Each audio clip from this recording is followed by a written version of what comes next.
Welcome to the Solemn Vanguard channel. Today we have some more meta-analysis. So once again, we do not have major events right now, and I suppose the closest thing we do have is the Vision circuit right now. So they have multiple tournaments on Cardfight area over many weeks, and then the people who top, they qualify for a bigger event, and I think that event is in like 2 weeks, one week, something like that. I will be commentating the premium finals right there. And so since these events tend to get anywhere between 60 and 110 people every time, that does give us some results. Is it something like a BCS or a Springfest? No, but it is the very best thing we do have right now. So first of all, we look at the standard one from a week ago. We notice a very, very clear trend right here.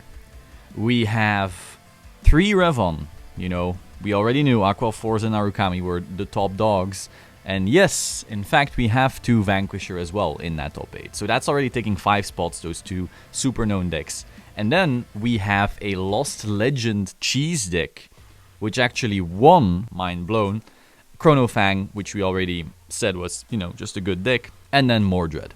So apart from the Gear Chronicle cheese, nothing too surprising. Again, we've seen this before as well. Narukami and Aqua Force seem to be confirmed the very best decks.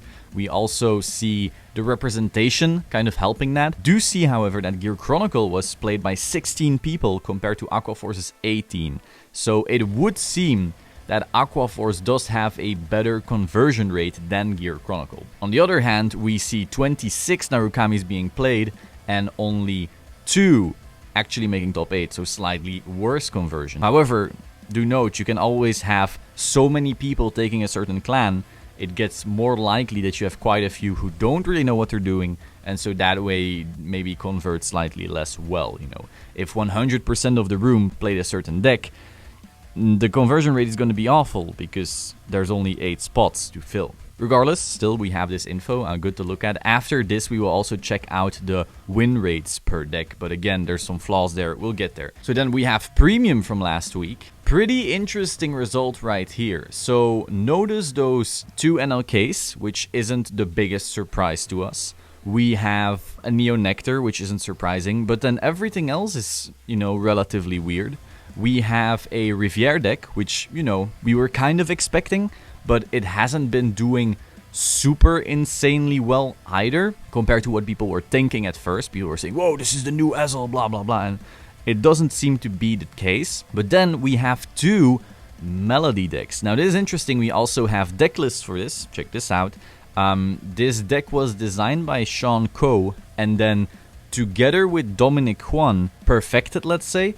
And so right now, those 2 players then made top 8. So it's not that we had a massive amount of people playing this weird Melody meets Rivière deck. It's more so that 2 players who designed it together then made top 8. Then we also saw an Ezel, played by Nico Fernando. I know he loves experimenting with golds and making the wackiest decks, from Pelennor, Abuse, all the way to Aggravain Turbo, weird stuff like that. And we also saw an Overlord. So this is a pretty interesting one, because again, in standard we have these 2 well-defined best decks, Narukami Vanquisher and Aqua Force Revan, and then Chrono Fang is alright, but those are the 2 decks, that everyone plays, that's just the decks to beat. In Premium, people were saying, oh, it's gonna be only DI and only Neo, and week after week after week after week, it's just not the case. That's really interesting to see. Obviously, DI doing well with these 2 spots, but we have been seeing in past weeks that they don't always take 2 spots. 2 spots has also been the biggest they've had. And then Neo, sometimes they're not in, sometimes they are. And then we have this left field weird Bermuda deck suddenly also making the cut. And notice this had 106 players, so it's not a small tiny locals either. This is pretty interesting. Now, we move to this week's standard. We had once again 2 Revon and 2 Narukami. They are taking slightly less of the pie now. We notice 1 Genesis, which actually ended up winning. Pretty surprising. We had a Eve deck. This was actually also Sean Coe. So you see, some people just love to experiment with weird builds. We had a Coral, which is again a bit surprising.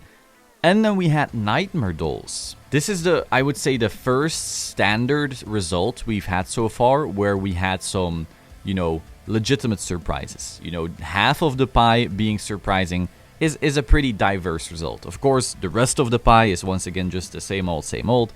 But you know, we gotta call it as we see it. Then for Premium, which just ended right now, we had, wow, that is some result right here. So we had one Great Nature, which ended up winning the whole thing in Isabel deck. We had one Luard, which again, we've known Luard is a good deck, but they remain like either the lowest tier 1 deck or the highest rogue deck, something like that. They still have some issues with fragility because they have these 5k triggers from back in the day. But beyond that, you know, solid deck, still can do a lot of things. So then we have a Nubatama. Again, this is one of those rogue decks that can sometimes just do pretty well. We see 2 Kagero, which is pretty nuts.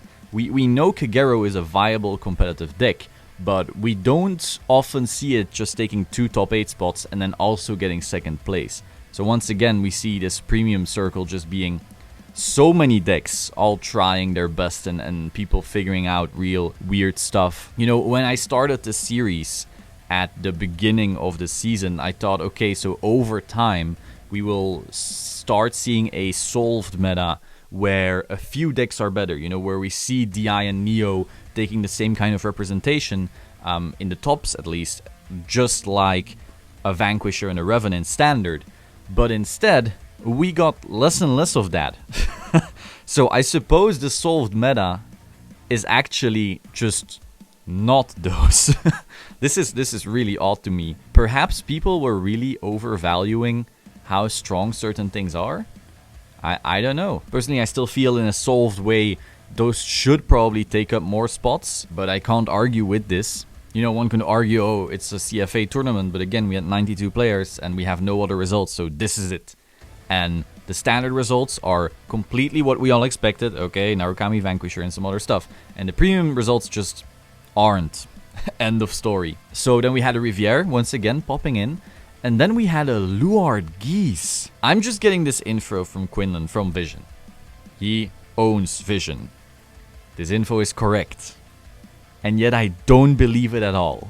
Hey, I'm not gonna argue. It's just really weird. So now we go to the win rates, which is really, really interesting in my opinion. So one thing I have to preface, win rates with such little data do not necessarily give us the greatest insights. You know, if someone is the only player to bring Spike Brothers and they win the whole tournament, Spike Brothers would have a 100% win rate. But that does not mean Spike Brothers is super strong. Whereas if you have a bunch of people taking the same clan, you will automatically have lower win rates because they will start attacking each other. The weaker players will have awful win rates. The stronger players will have great win rates. And so that starts clashing. However, again, at the end of the season, maybe we will have enough data for each clan to get a really good image. So I still just wanted to quickly go over that. So this is the standard qualifier from last week. Despite Narukami having so many players, it still has a 61% win rate. So we have Aqua Force, then we have Bermuda Triangle, then we have Narukami, as far as win rates go, and then everything else is lower. Bermuda's win rate may be a little bit inflated, because again, there weren't many players, but regardless, it's pretty clear that Aqua Force and Narukami just had solid win rates, while other clans not necessarily. Then we had a premium qualifier. After that, we noticed the highest win rate is, let's see, Gold Paladin. But again, we don't have a high count of games, but 76% win rate. Then after that is 58 Bermuda Triangle, 58% win rate. Then we had Murakumo, but notice this, Murakumo only has 7 games, so that's one player with a 57% win rate. That doesn't necessarily give us the greatest look into the results. We really want to be looking at a high number of games to really judge. So something like the Bermuda Triangle number is more believable. The Dark Irregulars number, 51% with 47 games, it's more believable. And Shadow Paladin, 42 games, only 40% win rate. Those kind of numbers are what we mostly want to be looking at, in my opinion. And then hopefully at the end of the whole season, we will have enough games in each clan to get a really solid picture. So then the standard qualifier this week, let's see. Highest win rate is Great Nature and Nubatama. But notice only 7 games. So these two decks were brought by one player each. And that is completely inflating or deflating it. Genesis 63 with 33 games. That's a pretty high number. We notice Aquaforce 56%. We notice Narukami 54%. And then Pale Moon, but that's only 14 games. So again, only 2 players with 57%. Still solid info to be looking at. And then we have the premium ones of today. We notice Angel Feather with 60%, but once again, only 10 games. We see, let's look at Neonectar right here. Neonectar 65%, high win rate, something we kind of expect. Dark Irregulars only 34. So we have 41 games in today's and yesterday's event of DI with an only 34% win rate. So some people will say, oh, that's because this deck is so hard to play. It can be complex in the sense that if you make a mistake, the DI deck will just shut down and die. But on the other hand, I feel even when played correctly, a DI deck can be so fragile. Like, it can just, one wrong draw, boom, you're dead. The deck just blows up because you have these tiny shields, you have 4 older triggers, which you can't guard with because Cat is broken and you want to be using it. Sometimes you don't draw your charging pieces, someone just grade 2 games you and you die. If you have too many grade 3s in hand, they just clog. So while, sure, mistakes can be damning and that will also deflate their win rate, I still feel like it's a very, very fickle deck. So then Granblue has a 51% win rate, Kagero 59, Great Nature 64, Mega Colony 9%. Ouch. Murakumo 50%, but again, only 6 games. Nubatama 58, Shadow Paladin 64, so a much better showing for Shadow Paladin's win rate in this event. Now, do notice 28 games, you know, that's a bit on the mid tier. It's not quite a Dark Irregular with 41 games, but it's not a Pale Moon with 2 games either. Those were the stats we got to look at. Again, we're starting to notice at least some useful trends. I'm really hoping at the end we get just one mashup of all this data into one big pile and we just get to analyze that as well.